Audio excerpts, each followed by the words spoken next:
Okay sir, तो आज की वीडियो है साइंस फिक्शन फैंस के लिए। अगर आप साइंस फिक्शन के दीवाने हो तो आपने ब्लैक मिरर का नेम तो ज़रूर सुना होगा। अगर नहीं सुना तो डूब मरो। जस्ट किडिंग, नहीं सुना तो अब सुन लिया। Black mirror Netflix original series है जो कि 2011 से स्टार्ट हुई थी और इसका सीजन 6 जस्ट अभी कुछ दिन पहले रिलीज़ हुआ। और जिनको नहीं पता तो इस सीरीज़ की खासियत ये है कि इसके हर एक एपिसोड की स्टोरी अलग होती है। बोल सकते हो कि हर एक एपिसोड अपने आप में एक मूवी की तरह होता है और स्टोरी भी कोई ऐसी वैसी नॉर्मल स्टोरी नहीं होती। सब में तड़का लगा होता है साइंस फिक्शन का अच्छा वाला। बेसिकली इनकी थीम होती है साई-फाई हॉरर की। वेल, इनफ चिट चैट, अभी वीडियो में चलते हैं। तो आज अपन डिटेल में बात करेंगे इसी सीजन 6 एपिसोड 1 की, जिसका नेम है जोन इज ऑफुल, जो कि काफ़ी इंटरेस्टिंग एपिसोड है। और बाकी सारे एपिसोड्स पर भी मेरी वीडियो आ ही जाएगी, तो उन सबके लिए सब्सक्राइब वगैरह जरूर कर देना। So let's start and you all just have to sit down, keep calm and listen to मी।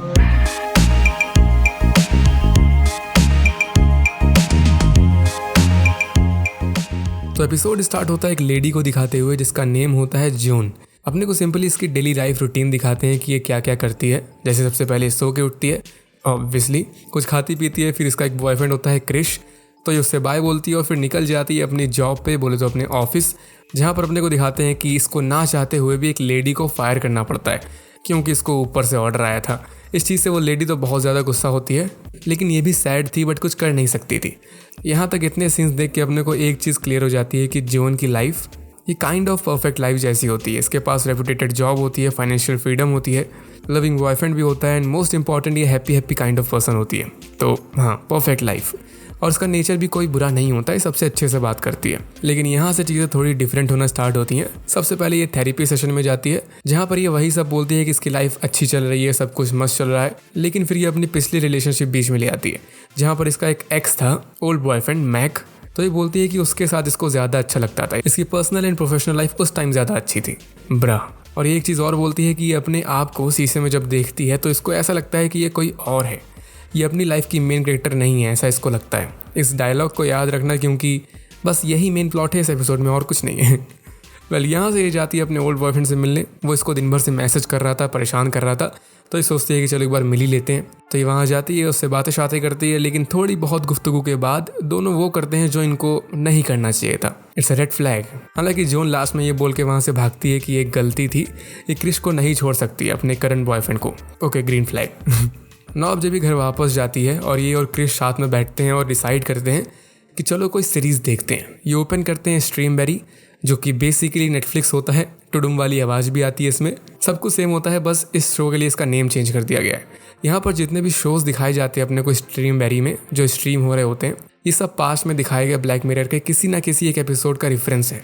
जैसे फाइंडिंग रिटमैन, ये ब्लैक मिरर बैंडरस्क्रैच का रेफरेंस होता है। ऐसे ही और भी जितने हैं वो सब किसी ना किसी का रेफरेंस है। मैं सबके नेम तो अब नहीं बताने वाला। लॉक हेनरी ये एक इंपॉर्टेंट डॉक्यूमेंट्री है क्योंकि ये इसी सीजन 6 के सेकंड एपिसोड की स्टोरी है।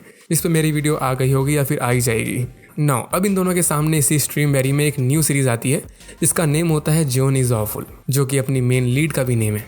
हालांकि सीरीज में जो लीड होती है वो होती है सलमा हायक, जो कि हॉलीवुड की बहुत ही ज़्यादा फेमस एक्ट्रेस है, जानते ही होंगे। अब ये सीरीज जब ये दोनों लव बर्ड्स देखते हैं तो इनके होश उड़ जाते हैं, खास करके जोन के, क्योंकि इसी के ऊपर ये सीरीज होती है। मतलब सच में ये सीरीज ये पूरी की पूरी इसी की लाइफ पे बेस्ड होती है, तभी इसका नेम भी होता है जोन इज ऑफुल। एपिसोड के स्टार्ट से लेके अभी तक अपने को जो कुछ भी यहाँ पर दिखाया गया था जोन की लाइफ में, कि जैसे उठती थी, ऑफिस जाती थी, काम करती थी, तो वो सब कुछ इस जोन इज ऑफुल वाली सीरीज में दिख रहा होता है। बस कास्ट चेंज होती है। जैसे जोन का रोल यहाँ पर सलमा हायक कर रही होती है, वैसे बाकी सबके अदर एक्टर्स होते हैं। तो ऑब्वियसली ये देख के किसी भी बंदे के होश उड़ जाएंगे। रियल लाइफ बिग बॉस चल रहा होता है यहाँ पर। खुद सोचो कि आप नेटफ्लिक्स खोलो और आपके सामने आपके नेम की ही सीरीज आ जाए जिसमें आपकी ही लाइफ दिखाई जा रही हो, वो भी एकदम रियल डिटेल में घुस के। लाइक कौन से गाने सुन रहे हो आप, किस किस से मिल रहे हो, सब कुछ सेम टू सेम टीवी में दिखाया जाए। तो यहाँ पर आपके पैरों तले जमीन नहीं, आप ही खिसक जाओगे। तो वही चीज़ जोन के साथ होती है। और इस टीवी सीरीज में सबसे बुरी चीज़ ये थी, जो कि इसके नेम से ही पता चलती है कि जोन इज़ ऑफुल, तो इसमें जोन के कैरेक्टर को विलन की तरह दिखाया गया है, ऑफुल वे में। इसके एक्सप्रेशन, इसकी बात करने का तरीका, सब कुछ नेगेटिव वे में होता है, जबकि रियल लाइफ में अपने को दिखाया गया था कि ऐसी नहीं थी, बिल्कुल भी नहीं थी। और इसका बॉयफ्रेंड जो इस सीरीज को साथ में देख रहा था, वो इस टीवी वाली जोन पे ज़्यादा बिलीव कर रहा था बजाय अपनी साथ वाली जोन पे। और फिर वही पॉइंट आता है सीरीज़ में जहाँ जोन ये अपने एक्स बॉयफ्रेंड से मिलने जाती है और उसको किस करती है, जो कि इसने रियल लाइफ में भी किया था, कोई झूठ नहीं था ये। लेकिन सीरीज़ में इसको और ज़्यादा बड़ा चढ़ा के और अलग तरीके से दिखाया गया जिससे जोन ऑफुल लगे। तो ये देख के बेचारे क्रिश के दिल के टोटे टोटे हो जाते हैं और ये बंदा ब्रेकअप करके सैड होकर भाग जाता है। तो अब इस मोमेंट से बोल सकते हो कि जॉन की पूरी लाइफ चेंज हो जाती है। इसके पड़ोसी, इसके ऑफिस वर्कर, सब ने ये जॉन इज ऑफुल वाला एपिसोड देख लिया था, तो सब इसको ईविल नज़र से देखने लगे थे, क्योंकि सबको लग रहा था कि ये खुद ईविल है, मीन है, कैरन है। और हाँ, वो जॉन इज ऑफुल का सिर्फ एक एपिसोड आया था, बोले तो पिक्चर अभी खत्म नहीं हुई थी, यहाँ तक कि स्टार्ट भी नहीं हुई थी। पर डे ऐसे ही एपिसोड्स आते रहते हैं जिसमें जॉन जो करती है अपनी लाइफ में वो सब कुछ शो में दिखता है नेगेटिव वे में, जिस वजह से इसकी जॉब भी चली जाती है, क्योंकि इसके ऑफिस की प्राइवेट बातें टीवी में आ गई थी, जो कि एनडीए के अगेंस्ट होता है, नॉन डिस्क्लोजर एग्रीमेंट। इसका बॉयफ्रेंड भी ऑलरेडी भाग गया था, दोस्त वगैरह भी इससे दूर हो गए थे, तो कुल मिला के इसकी रियल लाइफ की लंका लग गई थी। तो इसलिए भी बात करते हैं कि ये पॉसिबल कैसे है। तो इस मोमेंट पे जैसा कोई भी मेंटली स्टेबल बंदा करता है, वही जॉन भी करती है। ये जाती है अपनी लॉयर के पास ताकि ये स्ट्रीमबेरी के सीईओ पे केस कर सके, जिसका नेम होता है मोना जवादी करके। लेकिन इसकी लॉयर सीधे एक लाइन में बोल देती है कि ये कुछ भी नहीं कर सकती, क्योंकि सब इसकी मर्जी के हिसाब से ही हो रहा होता है। इसने टर्म्स एंड कंडीशंस को एक्सेप्ट किया था, कब और कैसे किया था इसे खुद नहीं पता था। इसको ऐसे समझो कि जब आप कोई भी एप्लीकेशन, लिटरली कोई भी एप्लीकेशन डाउनलोड करते हो, तो मोस्ट ऑफ द टाइम उसमें टर्म्स एंड कंडीशंस लिख के आती हैं, जो कि कोई भी बंदा पढ़ता नहीं है। सब उसको इग्नोर करते हैं और सीधे एक्सेप्ट करके आगे बढ़ जाते हैं। तो यही हुआ था कुछ जॉन के साथ। स्ट्रीमबेरी जब इसने फर्स्ट टाइम यूज़ किया होगा, तब इसके सामने किसी तरीके से टर्म्स एंड कंडीशंस आई हुई होंगी, बट इसने फिर अनजाने में सब कुछ एक्सेप्ट कर लिया था। और उन्हीं सारी टर्म्स एंड कंडीशंस में लिखा हुआ था कि स्ट्रीमबेरी ये जॉन की प्राइवेट लाइफ पे नज़र रख सकती है और बेसिकली इसकी लाइफ को फुल कंटेंट बना सकती है। और यहाँ पर अगर बात आई सैल्मा हायक की, तो वो एक्चुअली जॉन का रोल नहीं कर रही होती, उसकी सिर्फ इमेज का कॉपीराइट लिया गया होता है, बोले तो लाइसेंस लिया होता है। बाकी सब कुछ AI एंड CGI पे बेस्ड होता है। मतलब सैल्मा हायक जो अपने को दिखाई जाती है टीवी पे, स्ट्रीमबेरी वाली टीवी पे, तो वो CGI होती है, डिजिटल इमेज होती है उसकी। स्ट्रीमबेरी के CEO के अकॉर्डिंग उनके पास एक कंप्यूटर होता है जिसको वो लोग बोलते हैं क्वाम्प्यूटर, मतलब क्वांटम कंप्यूटर, जो कि बहुत ही ज़्यादा पावरफुल मशीन होती है। उसका यूज़ करके इस सीरीज़ को बनाना पॉसिबल होता है। और तभी वो इतने फास्ट भी होते हैं कि मतलब जैसे जैसे इसकी लाइफ में चीज़ें आगे बढ़ रही होती हैं, वो तुरंत नेटफ्लिक्स पे, स्ट्रीमबेरी पे स्ट्रीम भी होने लगता है। ऐसे लगता है कि इसकी लाइफ और वो एपिसोड आपस में सिंक हो। तो एट दी एंड कुल मिला के ये जॉन यहाँ पर लीगली कुछ भी नहीं कर सकती थी। हर चीज़ के राइट्स स्ट्रीमबेरी के पास थे। CEO ने फुल दिमाग लगा के ये सीरीज़ लॉन्च करी थी। तो इस वजह से जॉन को यहाँ पर बहुत ही ज़्यादा गंदा आइडिया आता है, जिसमें ये अपना पेट जानबूझ के ख़राब करती है, गंदा वाला। और चर्च में जाके जहाँ पर कोई मैरिज वगैरह हो रही थी, तो वहाँ सभी लोगों के सामने रायता फैला देती। ईयू मैन, समझ जाओ, मैं बताने नहीं वाला। ये पूरा का पूरा कांड ये बस इसलिए करती है क्योंकि इसको पता था कि सब कुछ तुरंत टीवी में टेलीकास्ट हो जाएगा, जहां पर सैल्मा हायक वो ये अश्लील हरकत करते हुए दिखेगी। और कोई भी सेंसिबल सेलिब्रिटी अपनी ऐसी गंदी इमेज तो दुनिया के सामने नहीं दिखाना चाहेगा। तो वही होता है यहाँ पर। इसी वजह से सैल्मा हायक अपने लॉयर से मिलने जाती है, बात करती है कि इसने इस चीज़ के लिए तो एग्री नहीं किया था स्ट्रीमबेरी से, सिर्फ अपनी इमेज दी थी, इमेज डिस्ट्रॉय करने को नहीं बोला था। बट सेम एज जॉन, ये भी स्ट्रीमबेरी के माया जाल में फंस चुकी थी। मतलब ये भी लीगल बेसिस पे उनके खिलाफ कुछ नहीं कर सकती थी, वही टर्म्स एंड कंडीशंस ब्ला ब्ला ब्ला।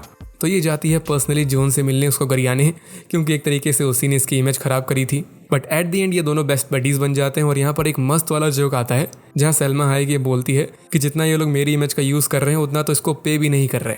और फिर ये जॉन से पूछती है कि वो लोग तुमको कितना पे कर रहे हैं। 0। ये वही वाला मीम था। You're getting 30 grand? I'm getting 1,000. You guys are getting paid? ये दोनों यहाँ लीगली तो कुछ नहीं कर सकते, तो इसलिए ये लोग इलीगल प्लान बनाते हैं, जहाँ सिंपली स्ट्रीमबेरी के हेडक्वार्टर जाएंगे और उस कंप्यूटर जो भी है वो उसको तोड़ देंगे, ताकि ये पूरा झोलझाम बंद हो जाए। सो ये दोनों सेम ऐसा ही करते हैं, फुल प्लान के साथ वहाँ जाते हैं और फाइनली उस क्वांटम कंप्यूटर के सामने आते हैं। और इस मोमेंट पे आके सारे पत्ते खुलते हैं कि एग्जैक्टली क्या चल रहा है यहाँ पर। पहले में पता चलता है कि ये जो CEO है यहाँ की स्ट्रीमबेरी की, इसके प्लान्स बहुत बड़े होते हैं। ये जॉन इज ऑफुल ये सिर्फ पहला प्रोजेक्ट होता है, टेस्ट सब्जेक्ट की तरह बोल सकते हो। इसके आगे लाइन लगी होती है ऐसे ही लाखों प्रोजेक्ट्स की। मतलब इसका और नॉर्मल ह्यूमंस को उठा के जो एवरेज होते हैं उन पे सीरीज बनाने का प्लान होता है इसका। बोले तो जॉन की जगह कोई और होगा जिसकी लाइफ दिखाई जाएगी। काफ़ी इंटरेस्टिंग चीज़ है वैसे ये, बट स्टिल सेम टाइम पे बहुत ही ज़्यादा स्कैरी है।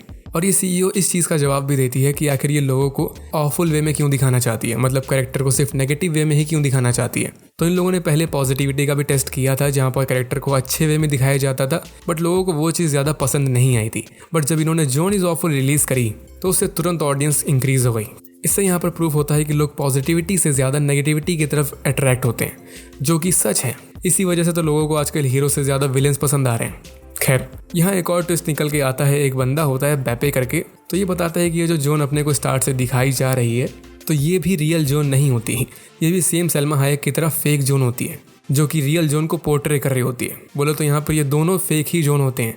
तो रियल वाली जोन कहाँ होती है? तो रियल वाली जोन वो एक एवरेज वुमेन होती है, जिसको अभी तक एपिसोड में दिखाया भी नहीं गया।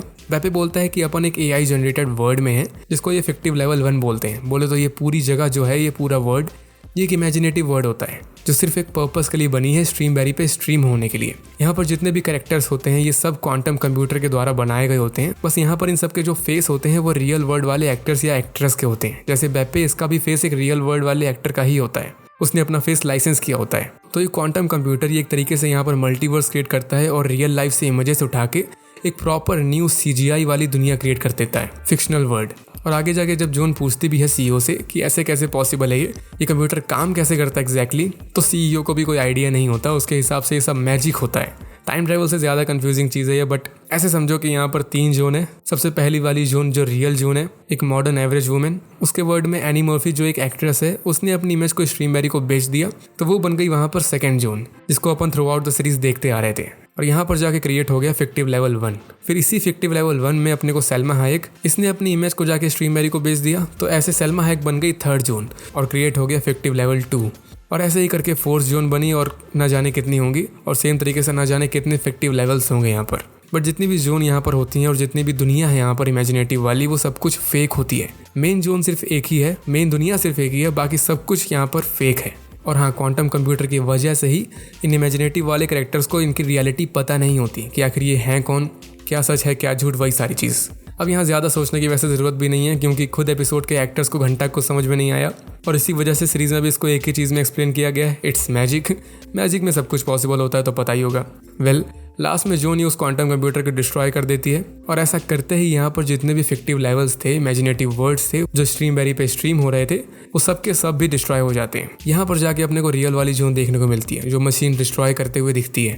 अब ये कोई इमेजिनेटिव वर्ड नहीं होता, ये आ चुकी होती है रियल दुनिया। बाकी जितने भी कैरेक्टर थे, एग्जाम्पल के लिए सैल्मा हायक, उन सब की एग्जिस्टेंस भी मशीन के साथ ही खत्म हो जाती है। यहाँ पर बस रियल वाली जोन होती है और साइड में एक्ट्रेस एनी मर्फी। ये रियल एक्ट्रेस है बाय द वे, जैसे सैल्मा हायक थी सेम वैसे ही।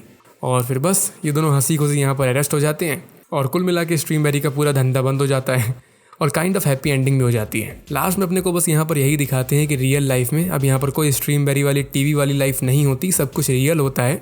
तो यहाँ पर एनी मर्फी एक्ट्रेस और ये रियल जोन, ये दोनों आपस में बेस्ट बडीज़ बन जाते हैं, बेस्ट फ्रेंड। इनके पैरों पे एक डिवाइस लगा होता है, जिसका मतलब बस यही होता है कि ये दोनों हाउस अरेस्ट में होते हैं। बोले तो इतनी बड़ी कंपनी का इन्होंने लॉस कराया होता है, पूरा क्वांटम कंप्यूटर ही तोड़ दिया होता है, तो थोड़ी बहुत सजा तो काटनी पड़ेगी ना, बट स्टिल इनके लिए हैप्पी एंडिंग तो होती है। तो एपिसोड तो कतई कंफ्यूजिंग था, बट होपफुली समझ आ गया होगा, और अगर नहीं आया तो बस बोलो इट्स मैजिक एंड मजे करो। पहले इस वीडियो के लिए इतना ही। कमेंट्स में मुझे बताना कि कभी टर्म्स एंड कंडीशंस कायदे से पढ़े भी हैं कि नहीं पढ़े तो अब से पढ़ने लगना, क्योंकि क्या पता नेटफ्लिक्स में अगला शो आपके नाम पे ही स्टार्ट हो जाए। वैसे अगर आपको ब्लैक मिरर के पिछले सीजन्स के एपिसोड पे वीडियोस चाहिए तो वो भी बता देना। मैं हर एक एपिसोड पे तो वीडियो नहीं बना पाऊंगा, बट कुछ ऐसे एपिसोड्स हैं जो कि कतई से भी ज़्यादा जहर है, तो उन पे वीडियो ज़रूर बना सकता हूँ। वीडियो अगर चाहिए उन पे तो बता देना, बाकी सीजन 6 पे तो वीडियो आ ही जाएंगी। अगेन इस वीडियो के लिए इतना ही। वीडियो में कुछ भी अच्छा लग गया हो तो लाइक एंड शेयर ज़रूर कर देना, और चैनल को सब्सक्राइब तो ज़रूर कर ही देना। तो मिलते हैं नेक्स्ट वीडियो में, तब तक के लिए stay tuned and bye bye.